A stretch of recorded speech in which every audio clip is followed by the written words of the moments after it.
क्या पाकिस्तान और बांग्लादेश की तरह अब भारत में भी सरकार पलटने जा रही है? नीतीश कुमार के लिए बिहार के ये इलेक्शन सबसे ज्यादा मुश्किल होने वाले हैं। अगर बीजेपी और नीतीश कुमार जी का एनडीए अलायंस बिहार हार गया तो क्या केंद्र में सरकार गिर सकती है? ऐसा मैं नहीं कह रहा, ये बात पूरे देश में चल रही है। लेकिन सवाल यह है, क्या बिहार के नतीजे सच में मोदी सरकार के लिए खतरा बन सकते हैं या फिर एक पॉलिटिकल रूमर है? क्या सच में बिहार डिसाइड करने वाला है मोदी सरकार का भविष्य? इंडिया में 543 लोकसभा सीट है और सरकार बनाने के लिए 272 लोकसभा सांसद चाहिए और अभी 293 सांसद का सपोर्ट नरेंद्र मोदी जी के पास और 250 सांसद का सपोर्ट राहुल गांधी जी के साथ। मतलब मोदी सरकार इन 20 से 25 सांसदों के सपोर्ट से चल रही है। और एक महीने बाद बिहार में इलेक्शन है कि अगर वर्तमान सीएम नीतीश कुमार जी हार जाते और राहुल तेजस्वी का महागठबंधन जीतता है तो नीतीश कुमार जी सीएम नहीं बन सकते। और अगर उन्हें सीएम बनना है या कोई पद चाहिए तो राहुल तेजस्वी के साथ महागठबंधन में जुड़ना होगा और सेंटर में दिए अपने 12 एमपीज का सपोर्ट मोदी जी से हटाकर राहुल जी को देना होगा, जिससे मोदी जी के पास 293 से सिर्फ 281 सांसद का सपोर्ट रह जाएगा। मतलब मेजोरिटी से सिर्फ 9 सीट ज्यादा। पर कहानी में ट्विस्ट तो अब आता है, नरेंद्र मोदी जी के पास अपने खुद के मतलब बीजेपी के सांसद 240 है, बाकी सांसद सहयोगी दलों के, जिसमें 16 सांसद है टीडीपी के जो चंद्रबाबू नायडू जी की। जरा इस वीडियो को देखिए। इसका एक अब चल लो 2024 का जो रिजल्ट आ रहा है, बीजेपी 240 पे आ रही थी, उसके आसपास ही कहीं ये फंसे हुए थे, इंडिया अलायंस था। कांग्रेस पार्टी के एक दक्षिण भारत के एक नेता चंद्रबाबू नायडू के टच में थे और वो वेट कर रहे थे कि अगर 10 सीटें और घट जाए बीजेपी की तो वो इधर आ जाते हैं। ठीक बात, ठीक है। 5-10 सीटों का खेल। ये मैं बहुत सोच समझ के जिम्मेदारी से बोल रहा हूँ, क्योंकि ये हॉर्सेस माउस मुझे पता है।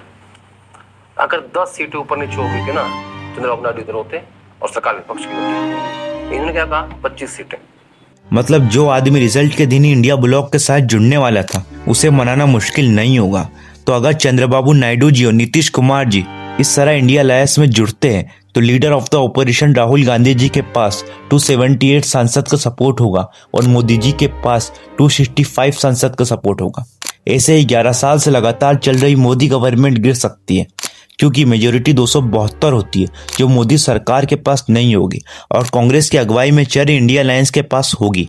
पर अगर आप ये सोच रहे हैं कि नीतीश कुमार और चंद्रबाबू नायडू ऐसे कैसे इंडिया अलायंस को छोड़ देंगे, तो मैं आपको इन दोनों नेताओं की जरा हिस्ट्री बताता हूँ। नीतीश कुमार जी ने 6 बार अलायंस चेंज किया है। सबसे पहले 1993 से 2013 तक वो बीजेपी के साथ थे और 2013 में ही नीतीश कुमार जी ने मोदी को एनडीए का पीएम कैंडिडेट भी बनाया था। पर फिर 2015 में नीतीश कुमार जी महागठबंधन में चले गए, जिसमें लालू तेजस्वी के आरजेडी और कांग्रेस के साथ मिलकर बीजेपी को बिहार में हराया था। पर 2017 में फिर बीजेपी के साथ चले गए और फिर 2022 में बीजेपी से अलग हो गए, सभी अन्य दलों को जोड़ा, इंडिया अलायंस भी बनाया ताकि 2024 लोकसभा इलेक्शन में बीजेपी को हरा सके। पर लोकसभा इलेक्शन से पहले जनवरी में बीजेपी के साथ एनडीए अलायंस में वापसी चले गए। कुल मिलाकर 6 बार गठबंधन बदला है नीतीश कुमार जी ने।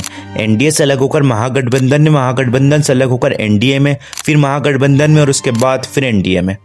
और ऐसे ही चंद्रबाबू नायडू भी 1999 से 2004 तक एनडीए के साथ थे, लेकिन 2004 में एनडीए से अलग हो गए और किसी भी अलायंस का हिस्सा नहीं रहे। पर 2014 में फिर एनडीए में आए और 18 में फिर अलग हो गए और फिर 2024 में फिर एनडीए में आ गए। तो अगर इस बार नीतीश कुमार जी की जेडीयू और चंद्रबाबू नायडू जी की टीडीपी अगर फिर से दल बदल कर इंडिया अलायंस में आती है तो इंडिया अलायंस लोकसभा में अपनी मेजोरिटी दिखाकर पावर में आ सकता है। और अगर एनडीए से जुड़े बाकी दलों के पास कॉन्फिडेंस ना रहा तो वह भी इंडिया अलायंस का हिस्सा बन सकते हैं। मतलब बिहार का इलेक्शन दिल्ली की गद्दी पर आगे कौन बैठेगा यह तय करने वाला है। एक सवाल मैं आप लोगों से पूछना चाहता हूँ, अगर ये सरकार गिरती है तो देश का अगला पीएम किसे बनाना चाहिए?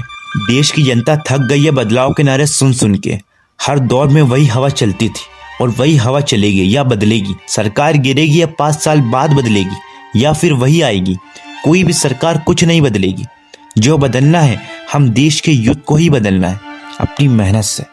क्या पाकिस्तान और बांग्लादेश की तरह अब भारत में भी सरकार पलटने जा रही है? अगर आपको यह लगता है कि अगले 5 महीने में मोदी सरकार नहीं गिर सकती तो ये वीडियो जस्ट लास्ट तक देखो। अगर नवंबर में होने वाले बिहार इलेक्शन पे नजर डाले तो यहाँ 122 सीट चाहिए सरकार बनाने के लिए, लेकिन एनडीए की 125 सीटें हैं। मतलब मामला सिर्फ 4 सीट पे अटका है। और ये वोट चोरी का प्रोपोगेंडा, प्रशांत किशोर और एंटी इनकम्बेंसी फैक्टर मिला के बीजेपी ये 3-4 सीटें आराम से हार सकती है। इसका मतलब होता है कि अब चीफ मिनिस्टर बनने के लिए नीतीश कुमार को राहुल और तेजस्वी की जरूरत पड़ेगी, जिसके लिए वो अपने 12 एमपी का सपोर्ट जो मोदी जी को दिया है सेंटर में उसको वापस भी लेंगे। तो अब बीजेपी के पास सपोर्ट बचता है टोटल 281 सीटों का, और मोदी जी को प्रधानमंत्री बने रहने के लिए 272 सीटें चाहिए। सो अब 10 सीटों के दम पे सरकार टिकी है। और अब मैं आपको कांग्रेस की 2 ऐसी चाल बताता हूं जिसके दम पे ये 10 सीटें गिरा के कांग्रेस सरकार पलट सकती है। अगर इन 281 सीटों पर नजर डालें तो यहाँ पर 16 सीटें हैं चंद्रबाबू नायडू की, 7 सीटें हैं एकनाथ शिंदे की और 5 सीटें हैं चिराग पासवान की। नीतीश कुमार की 12 सीटों की सपोर्ट हटते के साथ ही राहुल गांधी चंद्रबाबू नायडू को होम मिनिस्टर या प्राइम मिनिस्टर की पोस्ट ऑफर करेंगे और मोदी सरकार गिरेगी।